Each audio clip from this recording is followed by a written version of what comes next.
सप्तशती 11वां अध्याय। देवताओं द्वारा देवी की स्तुति तथा देवी द्वारा देवताओं को वरदान। माता का ध्यान। मैं भुवनेश्वरी देवी का ध्यान करती हूँ। उनके श्री अंगों की आभा प्रभात काल के सूर्य के समान है और मस्तक पर चंद्रमा का मुकुट है। वे उभरे हुए स्तन और 3 नेत्र से युक्त हैं। उनके मुख पर मुस्कान की छटा छाई हुई है तथा वह हाथ में वरद अंकुश पास एवं अभय मुद्रा शोभा पाते हैं। ऋषि कहते हैं, देवी के द्वारा महा दैत्यपति शुंभ के मारे जाने पर इंद्र आदि देवता अग्नि को आगे कर उन कात्यायनी देवी का स्तुति करने लगे। उस समय अभिष्ट की प्राप्ति होने से उनके मुख कमल दमक उठे थे और उनके प्रकाश से दिशाएं भी जगमग उठी थी। देवता बोले, शरणागत की पीड़ा दूर करने वाली देवी हम पर प्रसन्न हो। संपूर्ण जगत की माता प्रसन्न हो। विश्वेश्वरी विश्व की रक्षा करो। देवी तुम ही चराचर जगत की अधीश्वरी हो। तुम इस जगत का एकमात्र आधार हो, क्योंकि पृथ्वी रूप में तुम्हारी स्थिति है। देवी तुम्हारा पराक्रम अलंकनीय है। तुम ही जल रूप में स्थित होकर संपूर्ण जगत को तृप्त करती हो। तुम अनंत बल संपन्न वैष्णवी शक्ति हो। इस विश्व की कारण भूता परामाया हो। देवी तुमने समस्त जगत को मोहित कर रखा है। तुम्ही प्रसन्न होने पर इस पृथ्वी पर मोक्ष की प्राप्ति कराती हो। देवी संपूर्ण विद्याएं तुम्हारे ही भिन्न भिन्न स्वरूप हैं। जगत में जितनी स्त्रियां हैं वे सब तुम्हारी ही मूर्तियां हैं। जगदम्ब एकमात्र तुमने ही इस विश्व को व्याप्त कर रखा है। तुम्हारी स्तुति क्या हो सकती है। तुम तो स्तवन करने योग्य पदार्थ से परे एवं परावाणी हो। जब तुम सर्वस्वरूपा देवी स्वर्ग तथा मोक्ष प्रदान करने वाली हो, तब इसी रूप में तुम्हारी स्तुति हो गई। तुम्हारी स्तुति के लिए इससे अच्छी युक्तियां और क्या हो सकती हैं। बुद्धि रूप से सब लोगों के हृदय में विराजमान रहने वाली तथा स्वर्ग एवं मोक्ष प्रदान करने वाली नारायणी देवी तुम्हें नमस्कार है। कला काष्ठा आदि के रूप में क्रमश परिणाम अवस्था परिवर्तन की ओर ले जाने वाली तथा विश्व का उपसंहार करने में समर्थ नारायणी तुम्हें नमस्कार है। नारायणी तुम सब प्रकार का मंगल प्रदान करने वाली मंगलामयी कल्याणदायिनी शिवा हो। सब पुरुषार्थों को सिद्ध करने वाली शरण वत्सला 3 नेत्रों वाली एवं गौरी हो। तुम्हें नमस्कार है। तुम सृष्टि पालन और संहार की शक्तिभूता सनातनी देवी गुणों का आधार तथा सर्वगुणमयी हो। नारायणी तुम्हें नमस्कार है। शरण में आए हुए तीनों एवं पीड़ितों की रक्षा में संलग्न रहने वाली तथा सबकी पीड़ा दूर करने वाली नारायणी देवी तुम्हें नमस्कार है। तुम ब्राह्मणी का रूप धारण करके हंसों से जुटे हुए विमान पर बैठती तथा कुछ मिश्रित चढ़ती रहती हो। तुम्हें नमस्कार है। महेशी रूप से त्रिशूल चंद्रमा एवं सबको धारण करने वाली तथा महान वृषभ की पीठ पर बैठने वाली नारायणी देवी तुम्हें नमस्कार है। मोरों और मुर्गों से घिरे रहने वाली महाशक्ति धारण करने वाली नारायणी कौमारी रूप धारणी निष्पापे नारायणी तुम्हें नमस्कार है।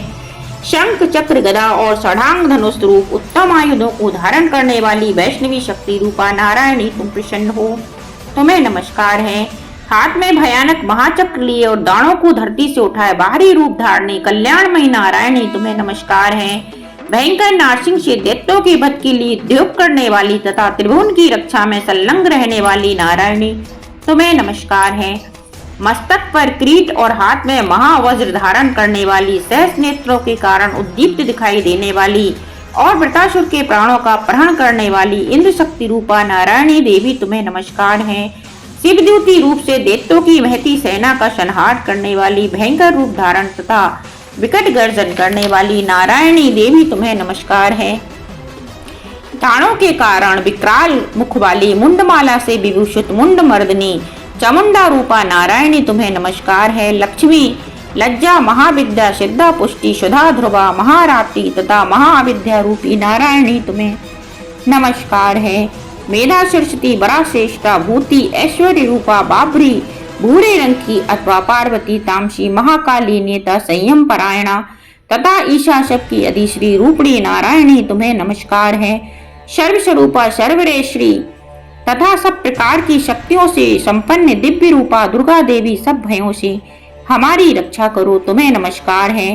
कात्यायनी यह 3 लोचनों से विभूषित तुम्हारा सौम्यमुख सब प्रकार के भयों से हमारी रक्षा करे। तुम्हें हम नमस्कार है।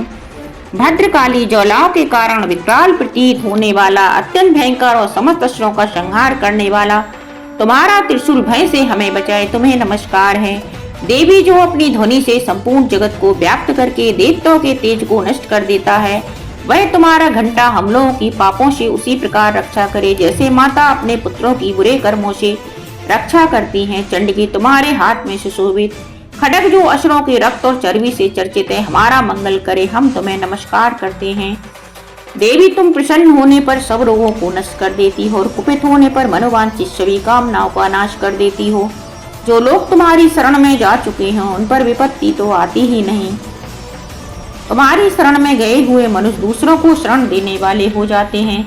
देवी अंबिके तुमने अपने स्वरूप को अनेक भागों में विभक्त करके नाना प्रकार के रूप से जो इस समय धर्मद्रोही महादेवों का संहार किया है, वह सब दूसरी कौन कर सकती हैं। विधाओं में ज्ञान को प्रकाशित करने वाले शास्त्रों में तथा आदि वाक्यों वेदों में तुम्हारे सिवा और किसका वर्णन है, तथा तुमको छोड़कर दूसरी कौन ऐसी शक्ति है जो इस विश्व को अज्ञान में घोर अंधकार से परिपूर्ण ममता रूपी गड़े में निरंतर भटका रही हो। जहाँ राक्षस, जहाँ भयंकर विष वाले सर्प, जहाँ शत्रु, जहाँ लुटेरों की सेना और जहाँ दवानल हो, वहाँ तथा समुद्र के बीच में भी साथ साथ रहकर तुम विश्व की रक्षा करती हो। विश्वेश्वरी तुम विश्व का पालन करती हो, विश्व रूपा हो, इसलिए संपूर्ण विश्व को धारण करती हो। तुम भगवान विश्वनाथ की भी वंदनीय हो। जो लोग भक्ति पूर्वक तुम्हारे सामने मस्तक झुकाते हैं वे संपूर्ण विश्व को आश्रय देने वाले होते हैं। देवी प्रसन्न हो, जैसे इस समय असुरों का वध करके तुमने शीघ्र ही हमारी रक्षा की है, उसी प्रकार सदा हमें शत्रुओं के भय से बचाओ। संपूर्ण जगत का पाप नष्ट कर दो। उत्पात एवं पापों के फलस्वरूप प्राप्त होने वाले महामारी आदि बड़े बड़े उपद्रवों को शीघ्र दूर करो। विश्व की पीड़ा दूर करने वाली देवी, हम तुम्हारे चरणों पर पड़े हुए हैं, हम पर प्रसन्न हो। त्रिलोक निवासियों की पूजनीय परमेश्वरी, सब लोगों को वरदान दो। देवी बोली, देवताओं में वर देने को तैयार हूँ। तुम्हारे मन में जिसकी इच्छा हो वह वर मांग लो। संसार के लिए उस कारक वर को मैं अवश्य दूंगी। देवता बोले, सर्वेश्वरी तुम इस प्रकार तीनों लोकों की समस्त बाधाओं को शांत करो और हमारे शत्रुओं का नाश करती रहो। देवी बोली, देवताओं, वैवनस्थ मनमंत्र के 28वें युग में शुंभ और निशुंभ नाम के 2 अन्य महादेव उत्पन्न होंगे। तब मैं नंद गोप के घर में उनकी पत्नी यशोदा के गर्भ से अवतीर्ण हो विंध्याचल में जाकर रहूंगी और दोनों असुरों का नाश करूंगी। फिर अत्यंत भयंकर रूप से पृथ्वी पर अवतार ले मैं विप्रचित नाम वाले दानवों का वध करूंगी। उन भयंकर महादैत्यों को भक्षण करते समय मेरे दांत अनार के फूल की भांति लाल हो जाएंगे। तब स्वर्ग में देवता और मृतलोक में मनुष्य सदा मेरी स्तुति करते हुए मुझे रक्तदंत का कहेंगे। फिर जब पृथ्वी पर 100 वर्षों के लिए वर्षा रुक जाएगी और पानी का अभाव हो जाएगा, उस समय मुनियों के स्तवन करने पर मैं पृथ्वी पर अयोनिजा रूप में प्रकट होंगी और 100 नेत्रों से मुनियों को देखूंगी। अतः मनुष्य शताक्षी इस आराम से मेरा कीर्तन करेंगे। देवता, उस समय मैं अपने शरीर से उत्पन्न हुए शाकों द्वारा समस्त संसार का भरण पोषण करूंगी। जब तक वर्षा नहीं होगी तब तक वे शाक ही सबके प्राणों की रक्षा करेंगे। ऐसा करने के कारण पृथ्वी पर शाकंभरी के नाम से मेरी ख्याति होगी। उसी अवतार में दुर्गम नामक महादैत्य का वध भी करूंगी। इससे मेरा नाम दुर्गा देवी के रूप में प्रसिद्ध होगा। फिर मैं जब भीम रूप धारण करके मुनियों की रक्षा के लिए हिमालय पर रहने वाले राक्षसों का भक्षण करूंगी, उस समय सब मुनि भक्ति से नतमस्तक होकर मेरे स्वरूप की स्तुति करेंगे। तब मेरा नाम भीमा देवी के नाम से विख्यात होगा। जब अरुण नामक दैत्य तीनों लोकों में भारी उपद्रव मचाएगा, तब मैं तीनों लोकों का हित करने के लिए 6 पैर वाले शंख भ्रामरों का रूप धारण करके उस महादैत्य का वध करूंगी। इस समय सब लोग भ्रामरी के नाम से चारों ओर मेरी स्तुति करेंगे। इस प्रकार जब जब संसार में दानवी बाधा उपस्थित होगी, तब तब अवतार लेकर मैं शत्रुओं का संहार करूंगी। इस प्रकार श्री मार्कंडेय पुराण में सर्वाणिक वन मंत्र की कथा के अंतर्गत देवी महत्तम में देवी स्तुति नामक 11वां अध्याय पूरा हुआ। बोलो महाभगवती की जय हो, जय हो, दुर्गा देवी की जय हो, जय हो।